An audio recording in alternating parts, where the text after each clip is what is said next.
we're recording his silence.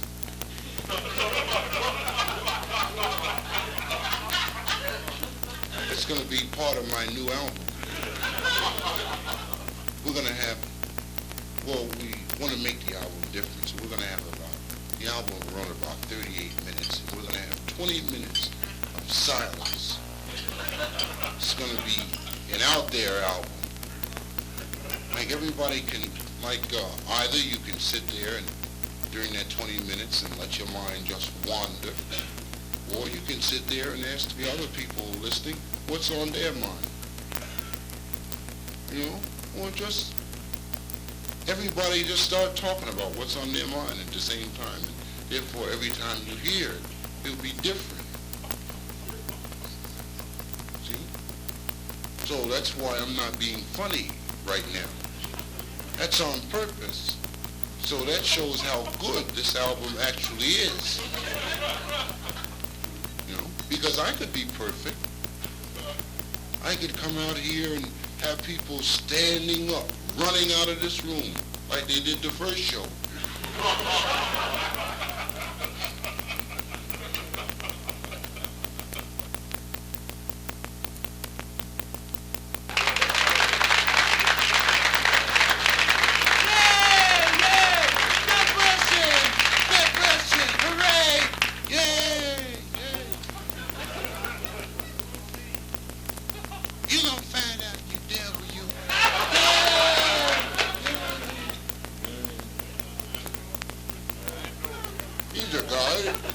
He's a guy who's going to take your $3.50 to the bank in the morning.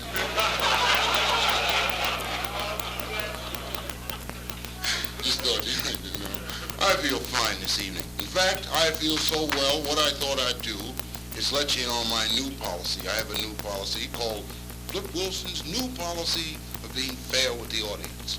Now, let me tell you what this is. Generally, when comics are getting underway, they open with their best stories. Then, once they've gained the audience's confidence, they drop the bomb. The bad story. I feel that the audience knows that every comic does bad stories.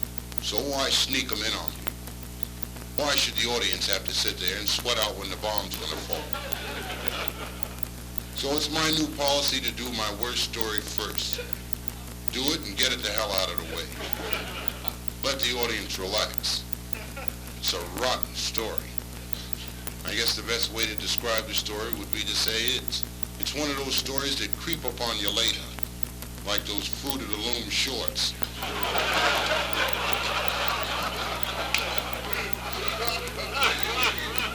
Well, let me tell you the story. You see what I mean? It's a rotten story. The scene is ancient Rome. It's Roman. His name is Herman. His name is Roman Herman.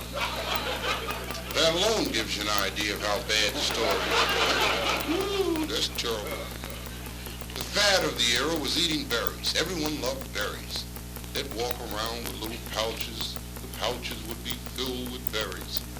One day, while Roman Herman was roaming the outskirts of Rome, that's a little rhyme. Get that rhyme? I put that rhyme in because quite often dropouts come in to catch the show. Dumbass dropouts like those rhymes.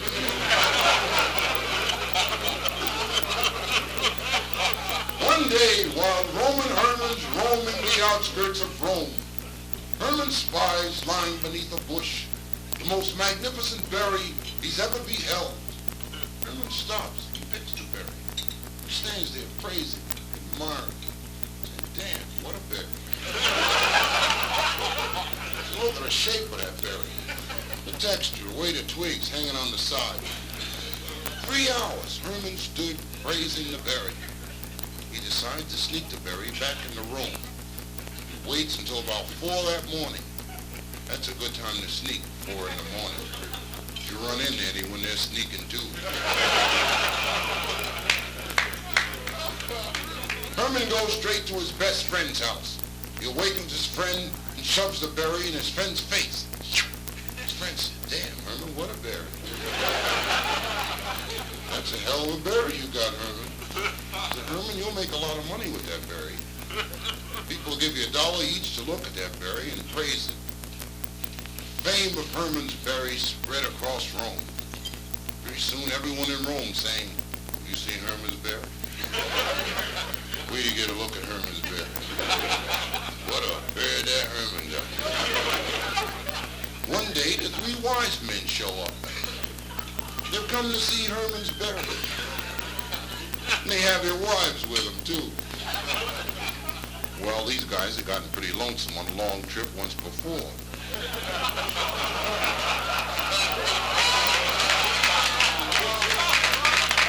They looked at the berry, they praised it. In fact, one of the wise men's wives said, "That sure is a nice berry, Herman." Give everybody a plug, you know. Herman became wealthy from the berry. He built a mansion. He got married. As a wedding present, he gave his wife his berry. Well, that's a different story. One evening, Herman and his wife were relaxing in front of the fireplace. They had the berry laying on a pillow. There's a knock at the door. Herman goes to the door. There's a knock. He wouldn't have gone if there hadn't been a knock. I'm going to stop telling the audience there was a knock. I think from now on, all I'll say is Herman went to the door. Then you can say, must have been a knock. When he gets to the door, there are two guys there. They have spears. They draw their spears on Herman. They say, "You the guy with the berry?" Herman said, "That's not my berry, that's my wife's berry. I gave her the berry. You come to praise her berry?" They said, "No, we come to seize her berry, not to praise it."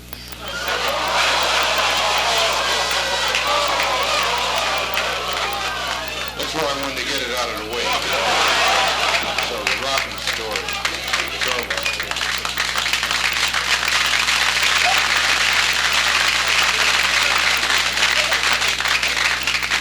You didn't have to applaud, because my manager told me to stop doing that story. I do it anyway. I say, what the hell, whether you laugh or not, this is a lot easier than parking cars. I'll be practical about this.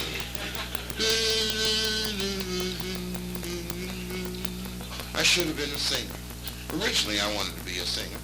You know, those guys get all the girls. They come out and they're sharp. They lean over the stage and sing to the girls. And the girls swoon at them. "Sing that song, honey. Sing that song." You ever notice a lot of times those guys spit when they sing? You know, a lot of times they're spitting on the girl. Girls like that. So it makes girls swoon, that spit. Brings out secret passions in a girl when you spit on her. Try it. Go home some night when your lady's asleep and lean over the bed and watch the secret passion it brings out.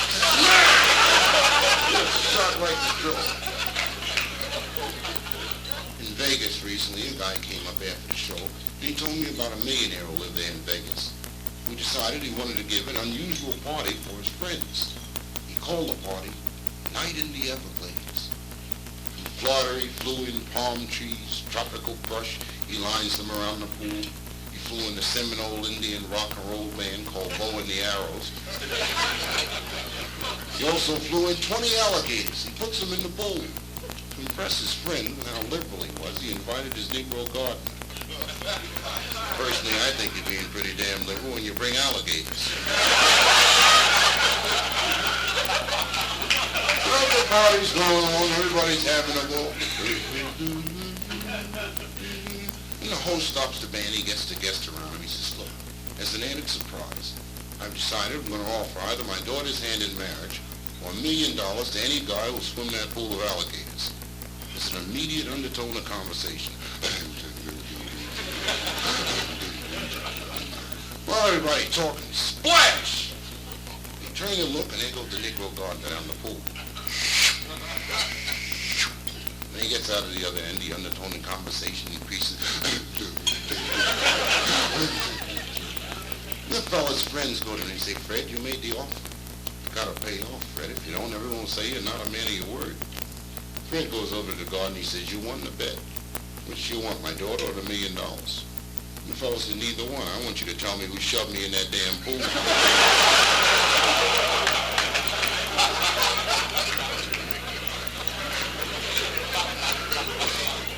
Then, not too long ago, I guess about 3 weeks ago, a lady called me. I'm in L.A. I'm doing a Joey Bishop show.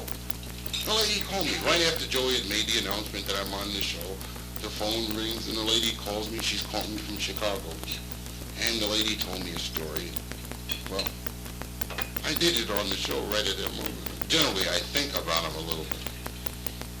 It's about 2 Negro women sitting in the beauty parlor. One lady says to the other, how do you like my hair, honey? You think it's all right? The woman says, yeah, it's nice. I like it. She said, are you sure people won't talk about me? You like it, don't you? The woman said, yeah, I like it fine. She said, you telling me the truth, ain't you?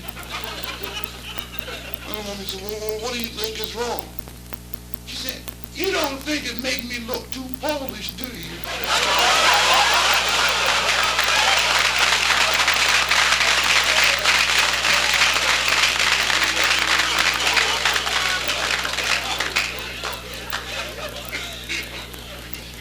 In traveling, lots of unusual things happen in traveling. A few weeks ago, I'm riding a train between New York and Washington. When I boarded the train, the first thought is to find my seat, get settled, and relax. Once I got settled, I glanced across the aisle and I noticed the woman occupying the seat there had her baby with her. Ugly baby. Bad-looking baby. I want to make it clear that generally I'd be reluctant to express an opinion of someone's kid. But I know an ugly baby when I see it. And I had only glimpsed it. Quick look. And this fella enters the coach. He's half smashed.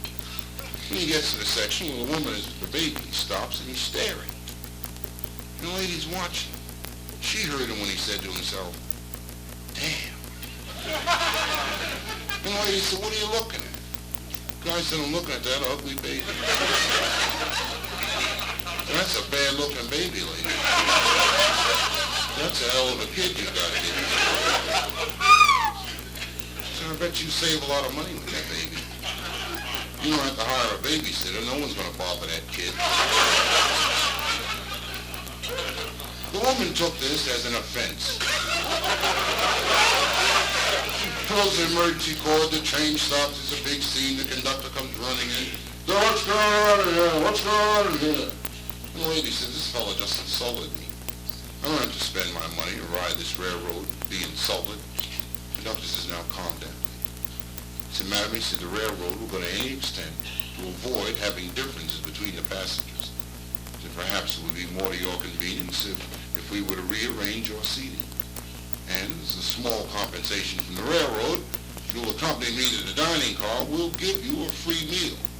And maybe we'll find a banana for your monkey.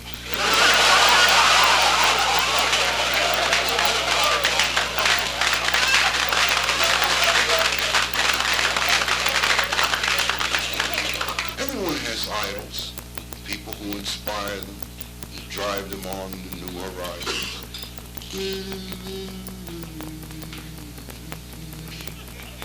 Among my idols were the Knights. Remember the Knights? What great guys the Knights were. But before I get into the situation, I have to say that I don't see grounds for anyone to question my making the statement. During the days of the Knights, there must have been dark nights. Had to be dark nights. I think the Knights were great. You gotta really dig abroad to fight a dragon. Let me give you my concept of rescue. Let's take a scene where one day a knight is riding down the road. There's a princess. She's being attacked by a dragon. She's calling for help. She's saying, help! Help! I'm being attacked by a dragon. I'm in trouble, honey.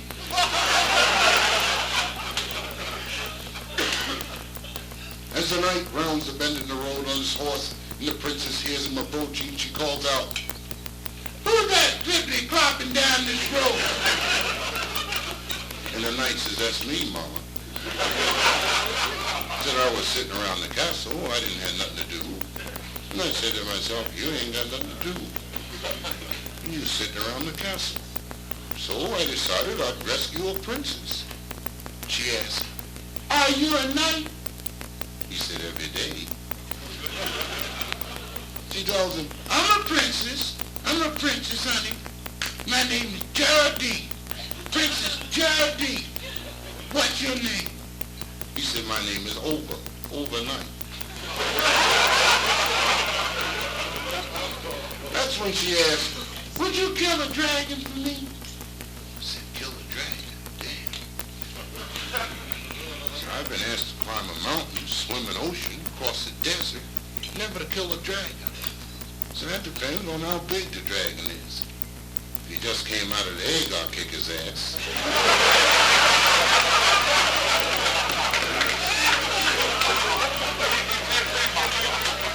She tells him, it's a little dragon. He's a little dragon. Yeah, but he got fire coming out of his nose. There's a hissing sound. Then, boom, fire come out. He said, a hissing sound, then the fire come out. He said, that hissing sound means it's one of them butane burning dragons. That's probably the one that escaped from the chow mein company. They cook their food with dragon fire. He said, why don't I rescue you tonight and kill the dragon tomorrow? She tells him, no, you ain't either. You gonna fight a dragon for some of this.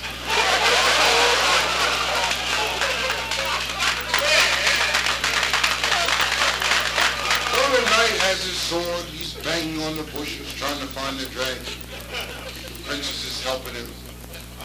She's saying, dragon, dragon, bring your ass out here now. So you're gonna get in trouble. Get shooting that fire on people. After 5 minutes, the knight said, Mama, he's gone. Then he probably went back to the butane company to refill his tanks. This is our chance to get away. The princess says, I'm still afraid.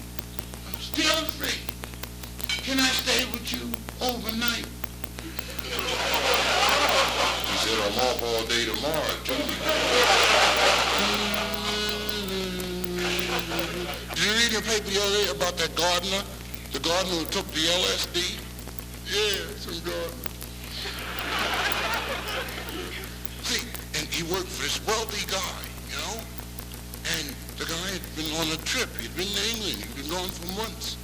And he was flying home to surprise his wife. And the plane landed at Kennedy. He didn't have his chauffeur meet him. You know, he picked up a car there. Then he drives into the driveway of his mansion. The first member of household staff he ran into was the gardener. The gardener's name was Harry. And Harry had taken the cube about 20 minutes ago. And Harry was standing there watering the lawn.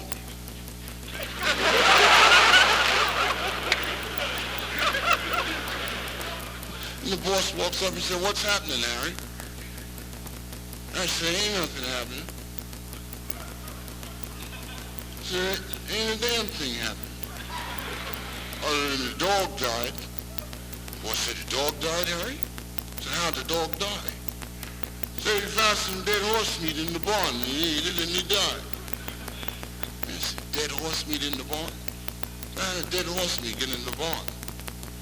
I said, the barn caught on fire and burned up the horse, and the dog ate the meat and died. I said, the barn caught on fire? I said, how? How the hell did the barn catch on fire? He said, it was the sparks from the house.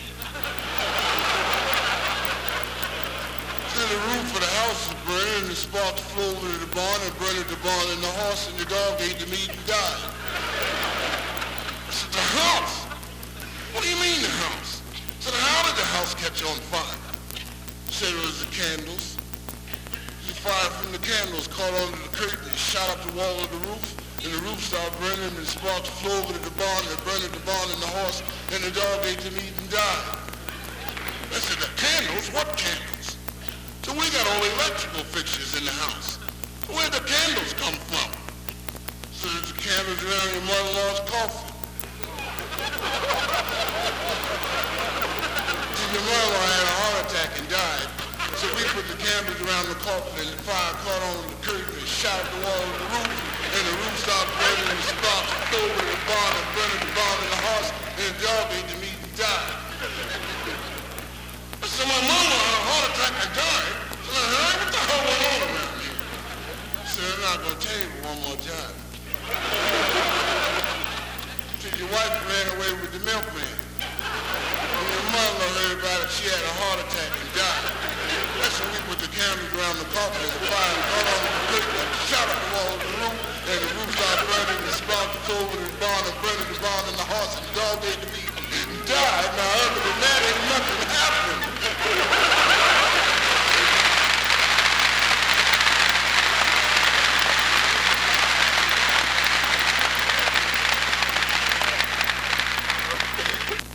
I might as well tell you, ladies and gentlemen, I'm not so close. You know that? I might as well open up. Things have gone better than I expected. I was upstairs washing dishes, waiting for the club to empty out so I could clean up down here. The manager came up and said, Flip Wilson didn't show up. You're on next. So don't give me a hand when I'm finished. If you want to do me a favor, stack up some of these goddamn chairs. Pick up some of this paper laying around here on the floor. That'll be a big help.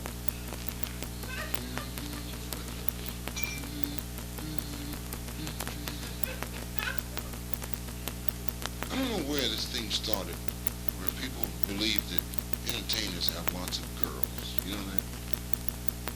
People imagine that we go from city to city, and wherever we're appearing, girls marvelous, tear our clothes off, ravish us.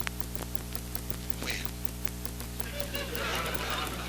When is the ravishing gonna start? I tear my own clothes off, honey. I'm not gonna hold up a ravish. Everybody need a little ravish every now and then. Now, I admit you meet a lot of girls. You gotta be careful. Like last year, I'm here in Chicago. One of the guys in the band says to me, last night at the show, there's gonna be a party tonight after the show. You wanna go to the party? I say, yeah. You can go to the party, get a cookie. So he says you have to bring your own date. Everyone has to bring their own date. I tell him, wow, I don't know if I can make it because I didn't know any young ladies here in town. He said, look, I got a girl's name here in my address book. Her name is Lulu. She has her own car, sports car, white wall tires, stereo, stick shift, seat folds back into a bed. Said she'll pick you up, bring you to the party, and take you home. So I'm pretty sure no one's asked Lulu. Thought it runs through my mind. How come no one's asked Lulu? I say, how does she look? He said, wait till you see that car. White wall tires, stereo, stick shift. I said, but how does she look?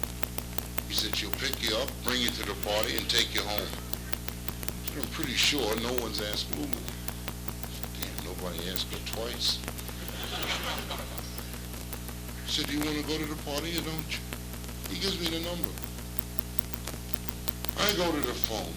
It's a 5-digit number. I go to the phone, dial 4 digits, and Lulu answers.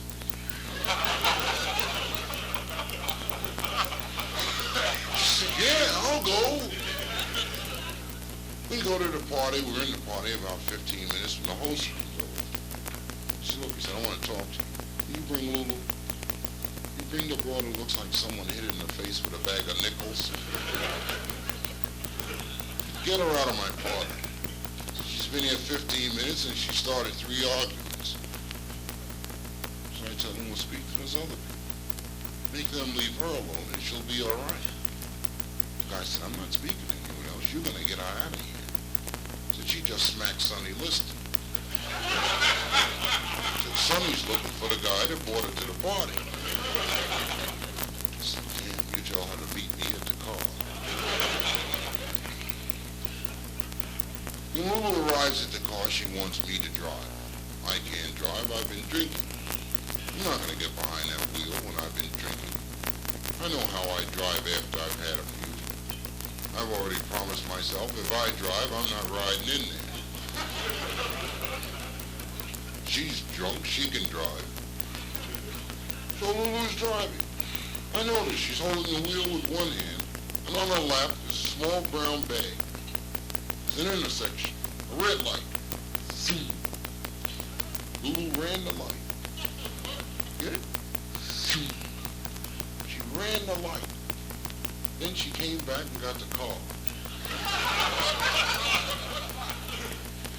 She ran the light. Policeman saw us. He chases us, pulls over, he approaches the car. He's a perfect gentleman. He said, lady, you ran the light back at the intersection. But in this instance, I'm not going to give you a ticket. So I'm merely going to warn you and suggest that in the future when you approach an intersection that you'll exercise a little more caution. She said, I did what? She said, I ran what light? She said, I didn't run any damn light. This looks to me like police brutality. And I said, don't get upset, lady. Don't get upset. She said, what do you mean don't get upset? It's 3 o'clock in the morning. I'm driving along here drunk. So I'm on my way home from the party. And I said, but I'm not going to give you a ticket. It's only a warning. She turns to me, she said, will you hold this little brown bag? I said, would you like for me to talk to the man? She said, no, all I asked you to do was hold the bag. I said, I'll talk to the man. She said, I started this, I'll handle this. And she turns to the officer, she said, you can't give me a ticket for nothing. She said, that light didn't change until I was in the middle of the intersection. She said, I saw the light. And I saw you. I saw you see me. And you saw me see you see me. And I didn't run any damn light. This is the same way that riot started in Los Angeles. You know, I realize how critical the situation has become. I know it's up to me to straighten it out. So I leaned over, I said, officer, she ran the light. So I realized there was a possibility of her running the light. And I tried to warn her. But before I'd gotten it out, she'd passed through the intersection. So I appreciate your stopping us, not giving us a ticket, leaving it at the warning stage, and she's sorry. She said, I'm what? What do you mean I'm sorry? She said, I started this argument with the officer. I don't need you to sit there and Ralph punch my argument. She said, I'll handle my problem. You got enough problems of your own. You're sitting there with a damn bag of marijuana on your lap.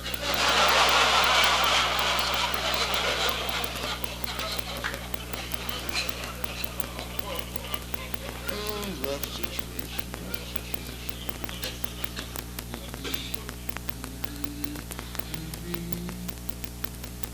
There's a meeting tomorrow night.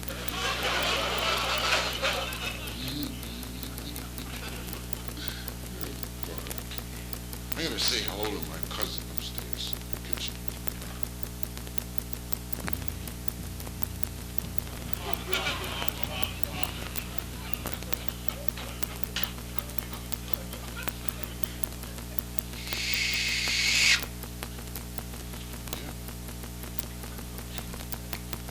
Uncle had a chance to be an entertainer. He got a little nervous. Well, everyone should be nervous. He got a little more nervous than was necessary. Well, my uncle was around during the very great popularity of the radio programs. Remember those shadow programs? When Shadow was on. My uncle was janitor in the radio station that featured Shadow. And one Sunday evening, the fellow who did the opening intro to the Shadow program didn't show up. And the station manager says to my uncle, he said, look, run down the script for us, will you? My uncle read it. Who knows what evil lurks in the hearts and minds of men? The Shadow knows. And I said, great, run it again. Who knows what evil lurks in the hearts and minds of men? The shadow knows. You're about to go on the air. I said, we're going on the air. Countdown. Do, do, do, do, do. That points to my uncle. I said, who knows what evil lurks in the hearts and minds of men? The shadow do.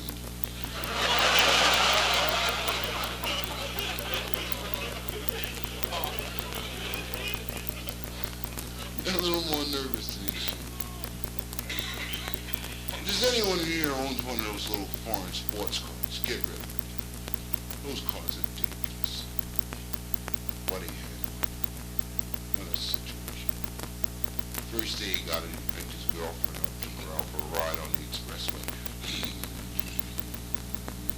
Instead of using the rearview mirror, he was glancing back over his shoulder. Smash! Right in the wall. Terrible accident. The girl got out all right. His arm got mangled. So bad it was hanging on by one little muscle. He got out of the accident and looked at his arm. He said, damn. I better see a doctor about this. So he rushes over to the doctor's office. He shows him the arm and he asked the doctor what could be done. The doctor said, fellow, all that I suggest would be to cut it off. I said, I'm not going to let you cut my arm off. So I came to you to get it fixed. So there must be another doctor in town who's had a little more experience with this type of thing. The doctor said, there is. Another guy on the other side of town. Go see him. So he jumps to the cab. He drives over the other side of town and runs into the doctor's office. Shows him the arm hanging on by the little muscle. He explains that the first doctor said he'd have to cut it off and ask his opinion. The doctor said, fellow, all that I could suggest would be to amputate. He said, well, that's better than cutting it off. The doctor said, no, that means the same thing. He said, look, I'll tell you what. He said, there's one guy. He's the world's greatest doctor. Dr. Freddy. Dr. Freddy. He has his office in Vienna. Why don't you go see Dr. Freddy? He said, Vienna? Yeah, that'd be nice. He said, I can go get my arm taken care of, and I can pick up a couple cases of them sausages.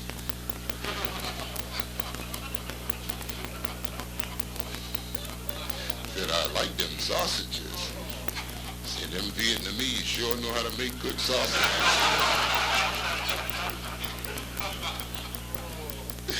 So he flies to Vienna. He gets the appointment with Dr. Freddy. Walks in the office.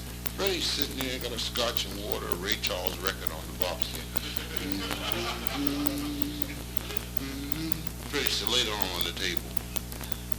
And he laid the arm on the table and he explained to Freddy, but the other two doctors said they'd have to cut it off. Freddy said, well, just a minute, I'll check it out.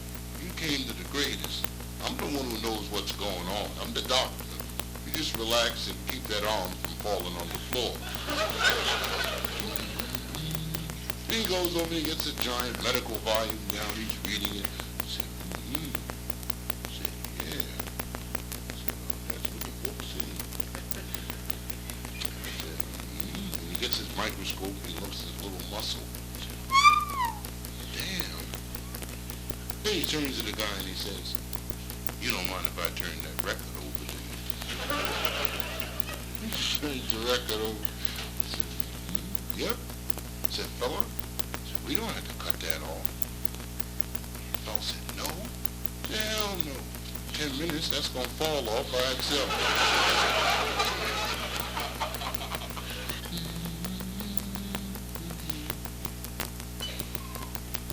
I'm going to go say hello to my nephew upstairs. I got a nephew upstairs. Say hello to him.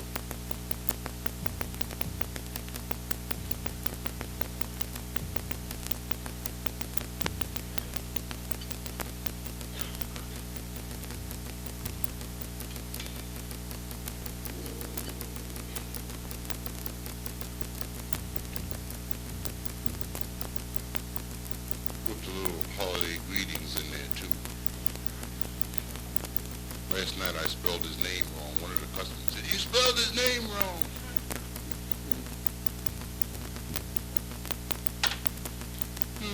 It's all light up.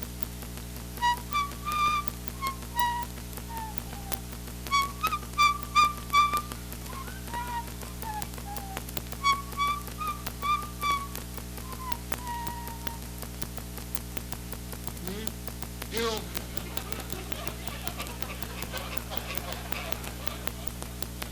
I've been having headaches lately. You know where that comes from? Every now and then I regress. When I was a kid, I used to love the tra-la. Remember how when you were a kid, everybody used to tra-la when they were a kid? Tra-la-la-la-la, tra-la-la-la, tra-la-la-la, tra-la-la-la.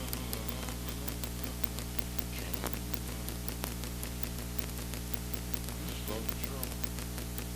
All the neighbors would say, see that kid? He sure knows how to tra-la.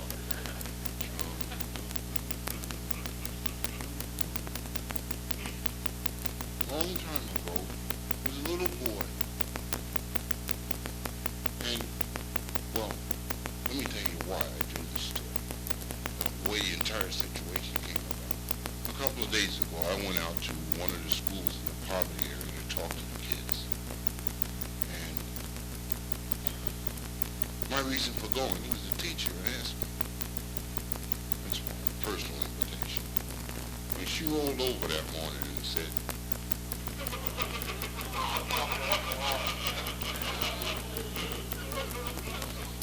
she said, why don't you come talk to the kids?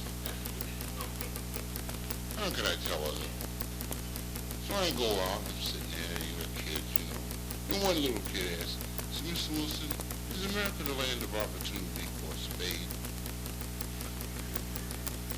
I said, damn, I can't let this kid lose his faith in America. Well, I told him the story of another kid, a long time ago. Little kid, lived with his mother and father. That was cool. The kid wasn't working anywhere. His parents were leaving the yard, and they noticed he's doing a lot of weird things around the yard. So he took him into the doctor. The doctor checked his head, shined a little light in his ear. I said, damn, he's almost off his cookie. This kid's damn near gone. They're going to take brain surgery to save this kid. But he's too young to operate right now. We better wait a few years. And they waited. And while the years went by, the kid went further and further out. Further and further out. Further and further. Bye, kid. Further and further out. Finally, his parents rushed him into the specialist. Rushed to shine the light in his ear. He's gone now, yo. Probably never catch up with him. So they rushed him into the hospital. And they were operating. They flew in leading brain surgeons from around the world. They're operating on his head. Taking things out, dropping them all on the floor. 5 hours they operated. Then the bell rang. Coffee bell. Time for the doctors to go to coffee. The doctor said, man, it's time to go to coffee. But the doctor said, I'm not going. Huh? How are we going to go to coffee when I finish with the guy? And the doctor said, damn, if I'm missing coffee. We've been here 5 hours, Jack. You can go to coffee. He's not going any place. So they went to coffee. We were gone about 15 minutes. And they came back to the operating room and looked. The patient was gone. Bullets all around the hospital, all around the state. He didn't find the guy. That's what convinced me that America's the land of opportunity. The escaped mental patient went on to become the governor of Alabama.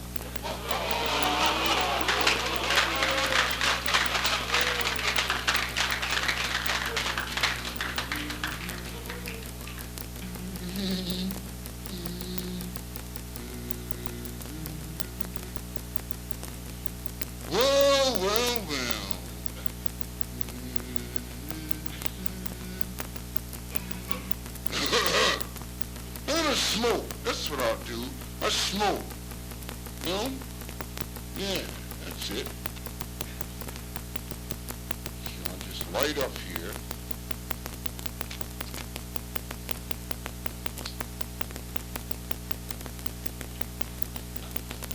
Feel it growing down there. I'm not afraid of dying, people say. You know that? You know them articles. You die from cancer. More people that die. And the hell with it. I don't give a damn. You know that? Better die from cancer than die in an airplane crash. You know? Airplane crash. Boom. It's all over. Cancer, you can lay around and watch that solve. Get some of them specials that they got on television. See some of those peanuts shows, you know that? You didn't feel for them peanuts, everything's all right.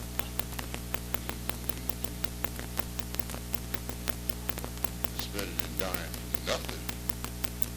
You know, it's better than just somebody saying, Harry flipped out.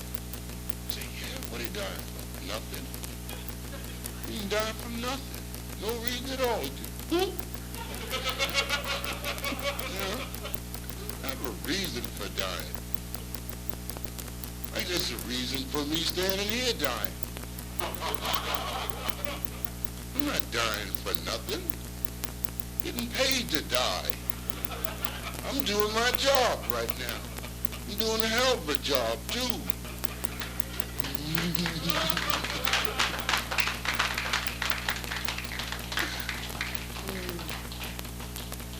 I think they want to throw some dirt on me. Say, all these airmen there, but they kick some dirt in there. There's a broad in here last night. Ugliest broad in the world.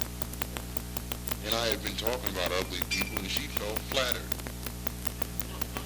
You know, felt like somebody was paying a little attention to her. And I asked her what made her think that she was telling me she was the ugliest broad in Chicago.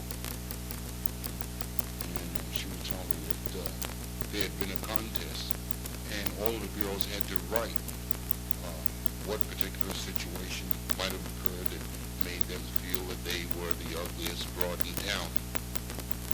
And she won on the basis of having written about the time that a peeping Tom looked in her window and closed his eyes.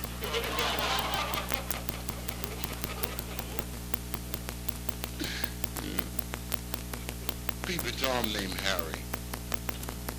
He just used Tom because he wanted to maintain his reputation there in the club. Good night, girls. It's gonna be all right. Yeah, well, I understand. No sweat. No sweat. If I thought you were going outside to wait for me, I'd leave too. If I thought you were going, if I could flatter myself. Good night, princess.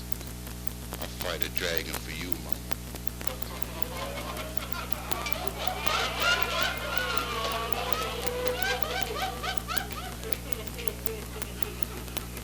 I'd kick a dragon's ass for her.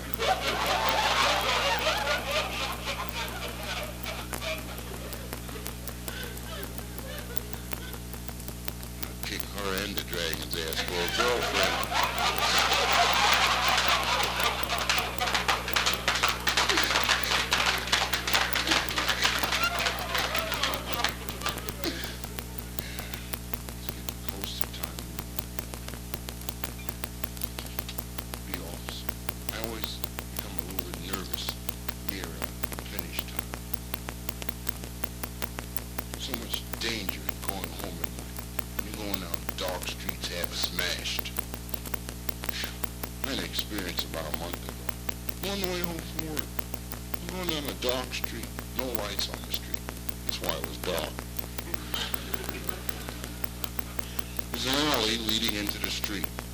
In the alley either. If there aren't any lights in the street, they're not going to put lights in the alley. Shouldn't have to explain that. I said the street was dark. As I'm passing the alley, I heard a sound like I say to myself, there's a snake there. I look and there's two bandits hiding there in the alley. One of them has a baseball bat. The guy that has the bat says, stick 'em up. Let me show you how fast my mind works. The moment he said that, a voice in the back of my mind says, this guy's going to rob you. Right away, I know he's an amateur because professional bandits use guns. Professional bandit carries a gun. That way, if he's robbing someone and the police comes, he can put the gun in his pocket and run. How the hell are you going to run with a bat in your pocket? Well, I say to myself, I'll talk him out of this. He knows what the hell he's doing. All I have to do is drop a short, heavy story on him. You got to go for it. You got to come on strong. I know this. So I say to the guy, do you know who I am? He said, damn right. You're the fellow who's going to get hit with a bat and robbed. I said, I better change my approach. This guy know what he's doing. He done this before. So I said, now, fella, I'm not going to stand here and let you hit me with a bat. He said, don't get upset. He said, don't get upset because you're being robbed. He said, everybody gets robbed. He said, it's your turn. Some people get robbed with a car note. Some people get robbed with a house mortgage. You're getting robbed with a bat. He said, don't try to get away from it. He said, take a moment to consider that if you try to make any evasive tactic like ducking, the great psychological pressure you'll be putting yourself under if you make me miss the first time. I said, yeah, that's right, too. This ain't one of them dumbass bandits.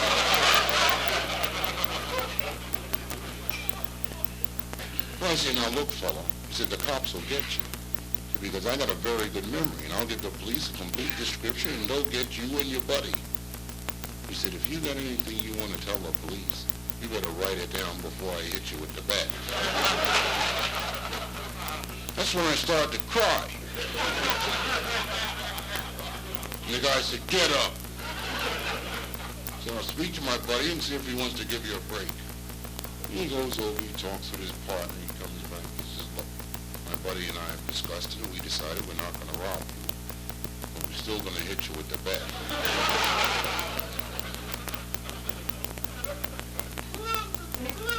I'm going to do that now, honey. I wouldn't leave without paying respects to the guy who made all of this possible. This gonna find Ray Charles, honey. He gone to America on that boat.